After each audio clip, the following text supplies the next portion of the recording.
محترم حاضرین، میں عرض کر رہا تھا کہ نکاح کا طریقہ صحیح کیا ہے، سنت طریقہ کیا ہے،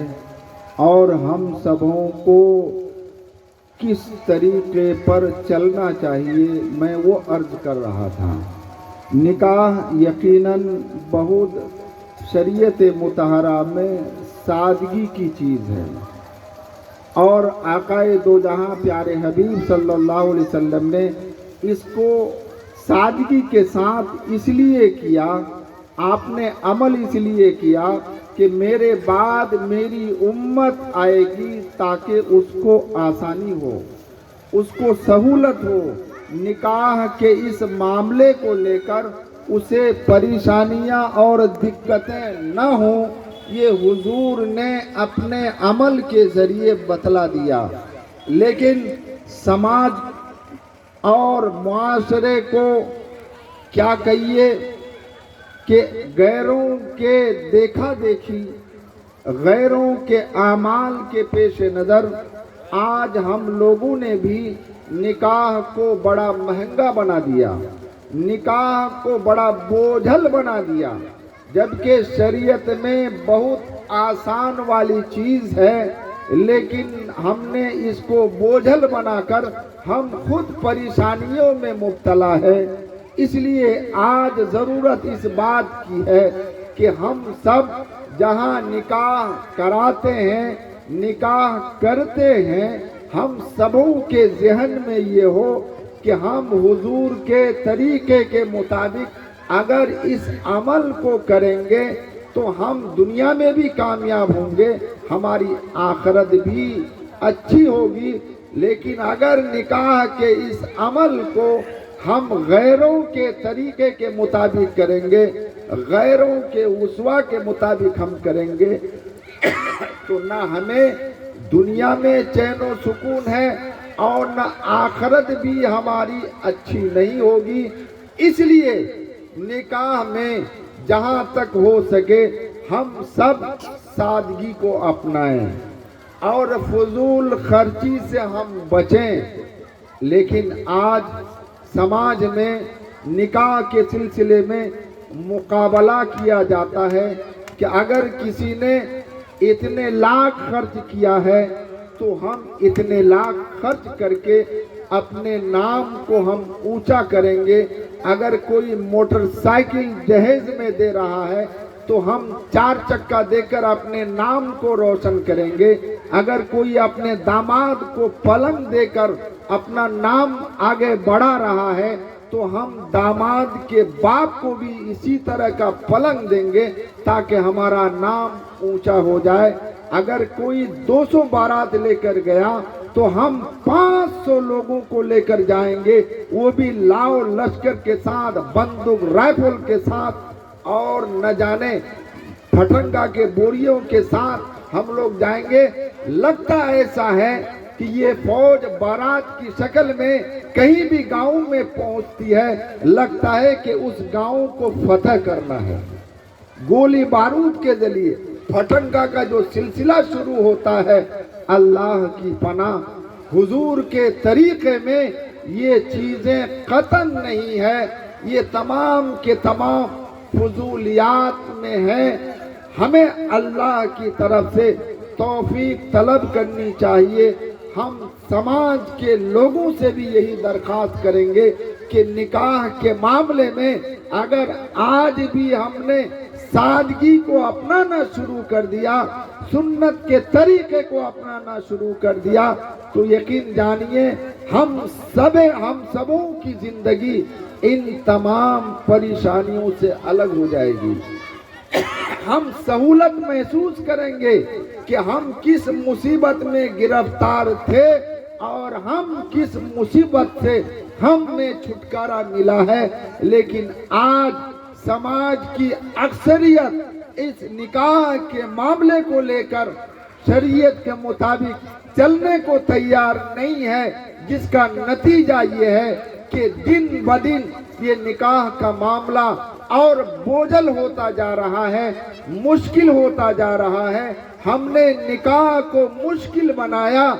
زنا آسان ہو گئی۔ اگر ہم نکاح کو آسان بنائیں، کم خرچ والا نکاح بنائیں تو یقین جانیے نکاح آسان ہوگا، زنا کاری مشکل ہوگی۔ لیکن ہم نے نسخے کو پلٹ دیا ہے، اس لیے آج ہم سب مل کر یہ طے کیجئے کہ ہم اپنے اپنے نکاحوں میں سادگی کو اپنائیں گے۔ پیارے حبیب صلی اللہ علیہ وسلم نے ہمیں جو طریقہ دیا، جو سہولتیں ہمیں بتلائی ہیں، ہم اس کے مطابق عمل کریں گے تاکہ سنت پر ہمارا عمل بھی ہو جائے، حضور کے طریقے کے مطابق ہمارا عمل بھی ہو جائے، تب جا کے اللہ کی طرف سے رحمتیں آئیں گی اور نکاح پائیدار ہوگا، نکاح مضبوط ہوگا۔ لیکن آج نکاحوں میں ہم سبوں نے فضول خرچیاں شروع کر دی۔ پیارے حبیب صلی اللہ علیہ وسلم کے طریقے کے علاوہ غیروں کے طریقے کو ہم نے اپنانا شروع کیا، جس کا نتیجہ یہ ہے کہ آن بان شان کے ساتھ انسان نکاح کرتا ہے، لاکھوں لاکھ کا خرچ کرتا ہے، مہینوں سے تیاری کے بعد اس عمل کو کرتا ہے، لیکن طریقہ سنت کا نہیں، طریقہ حضور کا نہیں، طریقہ غیروں کا ہوتا ہے۔ پھر اس نکاح میں اللہ کی طرف سے رحمتیں، برکتیں نہیں ملتی ہے۔ کچھ دن گزرنے کے بعد آپس میں ناچاکیاں شروع ہو جاتی ہے، میاں بیوی میں نفرتیں شروع ہو جاتی ہے، دونوں گھرانہ الجھنوں میں مبتلا ہو جاتا ہے، پریشانی آ جاتی ہے۔ وجہ کیا ہے کہ ہم نے نکاح کے وقت حضور کے تعلیمات کو سامنے نہیں رکھا، اس کے مطابق ہم نے عمل نہیں کیا، جس کا نتیجہ یہ ہے کہ زندگی میں خیر و برکت کے بجائے الجھنیں، پریشانیاں شامل ہو گئی۔ اگر آج بھی ہم اپنے نکاحوں میں فضول خرچیوں کو ختم کر دیں، سادگیوں کو ہم اپنانا شروع کر دیں، انشاءاللہ تعالی نکاح میں اللہ کی طرف سے برکتیں، اللہ کی طرف سے رحمتیں نازل ہوں گی اور میاں بیوی کے درمیان خوشگواری کی زندگی ہوگی، دونوں خاندان کے درمیان الفتیں، محبتیں نازل ہوں گی۔ لیکن ہم نے غیروں کے مطابق چلنا شروع کر دیا، نکاح مشکل سے مشکل ہوتا گیا، پریشانیاں، دقتیں آتی رہی۔ حضرت خدیجۃ الکبریٰ رضی اللہ تعالی عنہا کا نکاح حضور سے ہو رہا ہے، اور اسلامی تاریخ میں حضور کا سادگی کے ساتھ یہ پہلا نکاح ہے۔ حضور کی عمر 20 سے لے کر 25 سال تک، حضرت خدیجۃ الکبریٰ رضی اللہ تعالی عنہا کی عمر 40 سے لے کر 45 سال کی عمر، حضور کا پہلا نکاح ہو رہا ہے۔ اور آپ اندازہ کیجئے کہ حضور کی عمر 20 سے 25، وہ بھی پہلا نکاح، حضرت خدیجہ کی عمر 40 سے لے کر 45، اور شادی شدہ کئی مرتبہ اس سے پہلے حضرت خدیجہ کا نکاح ہوا، صاحب اولاد، اس کے بعد حضور کا پہلا نکاح ہو رہا ہے۔ آپ اندازہ کیجئے کہ حضور نے پہلا نکاح حضرت خدیجۃ الکبریٰ سے کیا تو دینداری کی بنیاد پر کیا، سادگی کے ساتھ کیا۔ حضرت خدیجۃ الکبریٰ کی عفت اور آپ کی دینداری کی بنیاد پر حضور نے نکاح کیا، اور تاریخ ہمیں یہ بتلاتی ہے کہ حضرت خدیجۃ الکبریٰ کی طرف سے نکاح کا پیغام حضور کو ملا،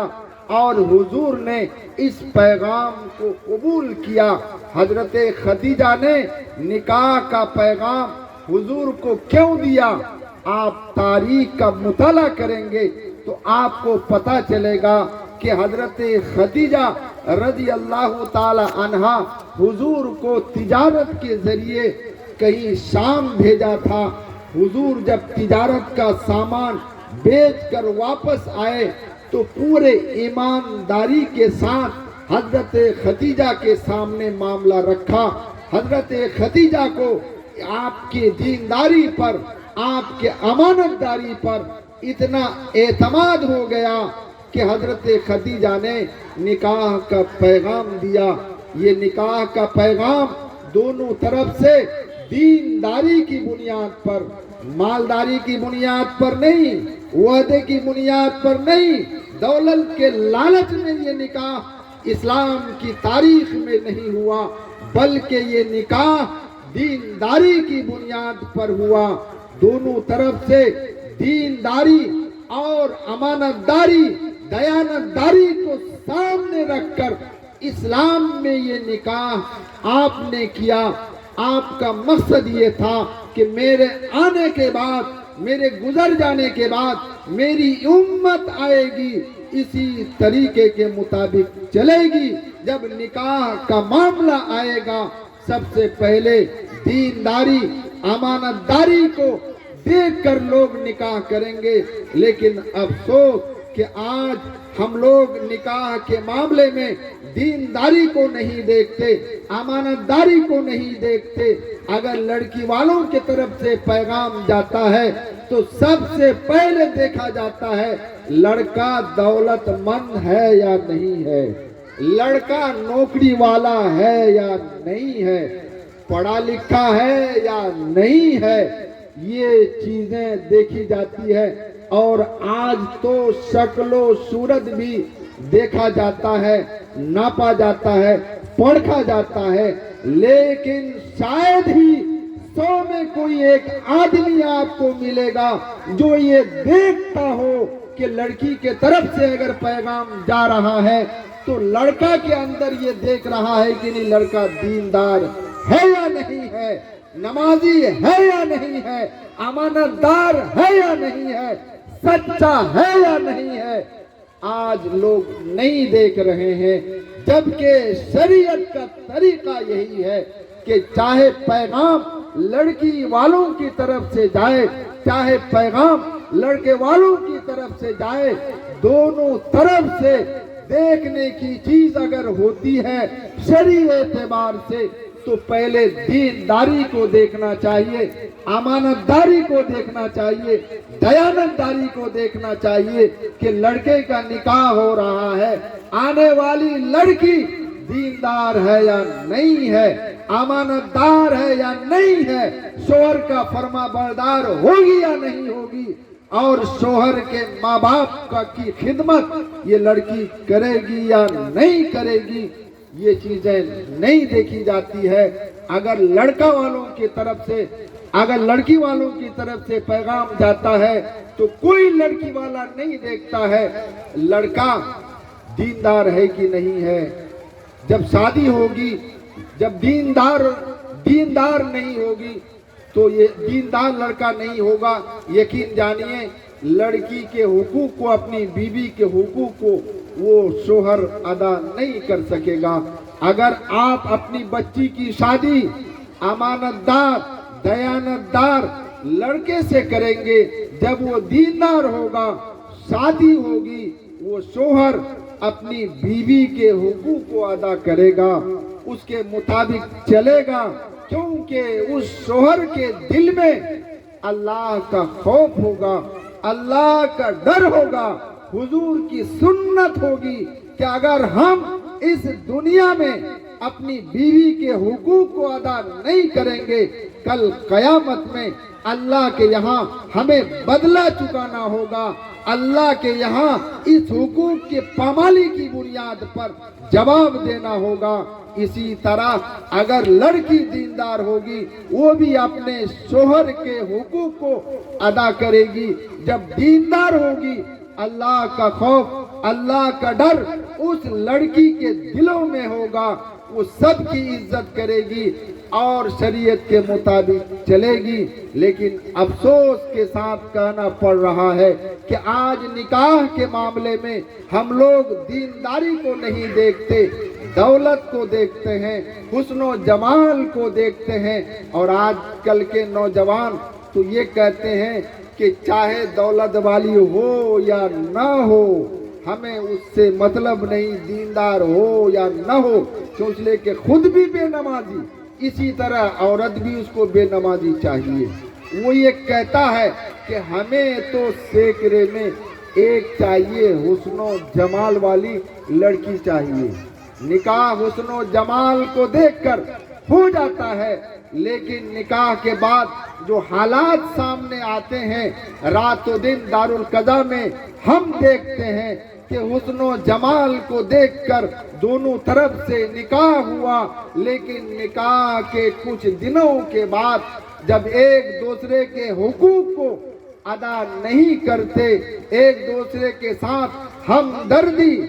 اور رواداری جب نہیں ہوتی ہے تو پھر بگاڑ شروع ہو جاتا ہے،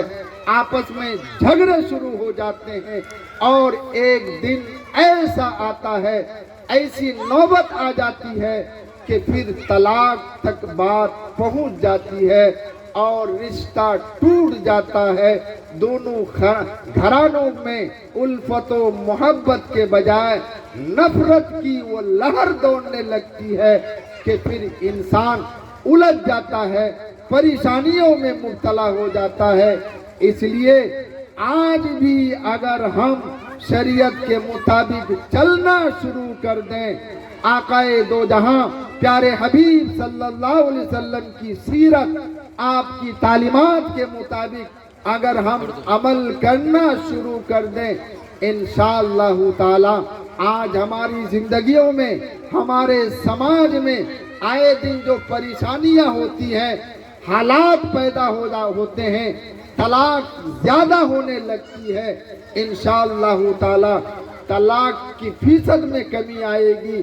جھگڑے کم ہوں گے، پریشانیاں اور الجھنیں کم آئیں گی۔ لیکن ضرورت اس بات کی ہے کہ ہم اپنے دلوں میں یہ جگہ دیں اور ہم یہ طے کریں کہ انشاءاللہ ہم نکاح کے معاملے میں جو حضور کا طریقہ ہے ہم اس کے مطابق چلیں گے، ہم اس کے مطابق عمل کریں گے، تو پھر ہماری زندگی کا رخ بدل سکتا ہے، حالات انشاءاللہ تعالی بدلیں گے۔ لیکن آج معاملہ سماج میں کسی کو کہنا چاہیں گے، کسی کو منوانا چاہیں گے تو سب سے پہلے خود کر کے عمل کرنا ہوگا، دکھانا ہوگا لوگوں کو کہ ہم لڑکے کی شادی کریں گے تو شریعت کے مطابق ہم کریں گے، ہم لین دین قطع نہیں کریں گے۔ لڑکی والوں کی طرف سے اگر پیشکش ہوگی تو ہم بیک زمان یہ کہیں گے کہ ہمیں پیسے نہیں چاہیے، ہمیں دولت نہیں چاہیے، ہمیں تو دیندار لڑکی چاہیے تاکہ ہمارے لڑکے کی زندگی خوشگوار گزرے، دنیا بھی اس کی کامیاب ہو، آخرت بھی اس کی کامیاب ہو۔ اگر آج بھی ہم لوگ اس پر عمل کرنا شروع کر دیں گے تو انشاءاللہ ہمارا سماج بھی بدلے گا، سماج کے حالات بھی بدلیں گے اور ہم سبوں کو امن و سکون نصیب ہوگا۔ حضور نے آج جو کچھ بھی ہم لوگ نکاح میں کرتے ہیں، حضور نے کسی نکاح میں نہیں کیا، لیکن آج بھی ان تمام امہات المومنین کا نام روشن ہے، عزت کے ساتھ امہات المومنین کا نام لیا جاتا ہے، حضور کا نام لیا جاتا ہے۔ وجہ کیا ہے کہ اس نے شریعت کے مطابق عمل کیا، اللہ کے کلام کے مطابق اس نے عمل کیا، جو اللہ کے مطابق، کلام اللہ کے مطابق، حضور کی تعلیمات کے مطابق اس دنیا میں عمل کرے گا، دنیا میں بھی اسے عزت ملے گی آخرت میں بھی اسے عزت ملے گی۔ اگر جو دنیا میں عزت چاہتا ہے تو چاہیے کہ شریعت کے مطابق عمل کرے، کلام اللہ کے مطابق عمل کرے۔ لیکن اگر کوئی چاہتا ہے کہ دنیا میں ہمیں عزت ملے، کلام اللہ پر عمل نہ ہو، حضور کے طریقے کے مطابق عمل نہ ہو سکتا ہے وقتی طور پر اسے عزت مل جائے، لیکن دائمی عزت نہیں مل سکتی ہے۔ ذلت تو آ سکتی ہے، رسوائی مل سکتی ہے، پریشانیاں مقدر میں آ سکتی ہے، لیکن امن و سکون نہیں مل سکتا ہے۔ اس لیے ہم سب مل کر یہ طے کیجئے، دعا کیجئے کہ انشاءاللہ تعالی نکاح کے اس عمل کو شریعت کے مطابق ہم کریں گے، کرنے کی کوشش کریں گے۔ اگر ہم ارادہ نیک رکھیں گے، خیالات اچھے رکھیں گے تو انشاءاللہ تعالی عمل بھی ہم آسانی سے کر لیں گے اور کوشش کریں گے، اللہ کامیابی ضرور عطا کرے گا۔ لیکن اگر ہم ارادہ ہی اچھے نہیں رکھیں گے، نیت ہی ہماری اچھی نہیں ہوگی، ہم یہی چاہیں گے کہ نکاح میں جتنا زیادہ سے زیادہ ہو، باجا ہم 3 دن تک بجائیں گے، جتنا زیادہ سے زیادہ ہو بارات لے کر جائیں گے، ہنگامہ ہم کریں گے، بینڈ پارٹی لے کر جائیں گے۔ لیکن جانیے ان چیزوں سے آج تک کسی کو نہ عزت ملی ہے، نہ قیامت کی صبح تک کسی کو عزت مل سکتی ہے۔ اور یہ سب لوگ طے کر لیجئے، لکھ لیجئے کہ شریعت کے مطابق جو عمل نہیں کرے گا اور عزت چاہے گا، اللہ اسے عزت نہیں دے گا، اللہ اسے ذلیل رسوا کرے گا۔ زندگی میں محبت کے بجائے دشواریاں آئیں گی، نفرتیں آئیں گی، دقتیں آئیں گی، لیکن امن و سکون نہیں مل سکتا ہے۔ اگر ہم لوگ بھی نکاح کے سلسلے میں اگر ہم یہ چاہتے ہیں کہ شریعت کے مطابق ہمارا عمل ہو جائے، نکاح کرنے والے، نکاح کرانے والے اگر یہ چاہتے ہیں کہ دنیا میں بھی ہمیں عزت ملے، دنیا میں بھی ہمیں مقام ملے، آخرت بھی ہماری اچھی ہو، تو اس انسان کو چاہیے کہ شریعت کے مطابق عمل کرے، ان ساری چیزوں کو بند کرے۔ انشاءاللہ تعالی آپ سبھی کریں گے کہ نہیں کریں گے؟ ارے بھائی سب لوگ کریں گے، ذرا ہاتھ بھی تو اٹھائیے سب لوگ۔ بھائی باجا نہیں نہ بجانا ہے نکاحوں میں، کوشش کیجئے نکاح میں باجا نہ بجے، باراتی جو لوگ آئے آپ سبھی حضرات ان کو سمجھائیں کہ یہاں مسجد ہے، امارت شریعہ کا دفتر ہے، امارت کے لوگ رہتے ہیں، محلے کی بدنامی ہوگی، ہم سبوں کی بدنامی ہوگی، یہ آپ سبھی کی ذمہ داری بنتی ہے۔ اگر ہم سب مل جل کر ہم چاہیں گے کہ ہماری زندگی سے، ہمارے سماج سے برائیاں ختم ہوں تو انشاءاللہ کوئی بعید نہیں ہے۔ ہم ارادے کریں، ہم خیالات اچھے رکھیں، انشاءاللہ تعالی برائیاں ختم ہوں گی، اچھائیاں ہماری زندگی میں، ہمارے سماج میں آئیں گی۔ اللہ تعالیٰ سے دعا کیجئے کہ اللہ تعالیٰ ان کہی ہوئی سنی ہوئی باتوں پر ہم سبوں کو عمل کرنے کی توفیق عطا فرمائے۔ وآخر دعوانا ان الحمدللہ رب العالمین۔ سبھی حضرات دعا فرما لیں۔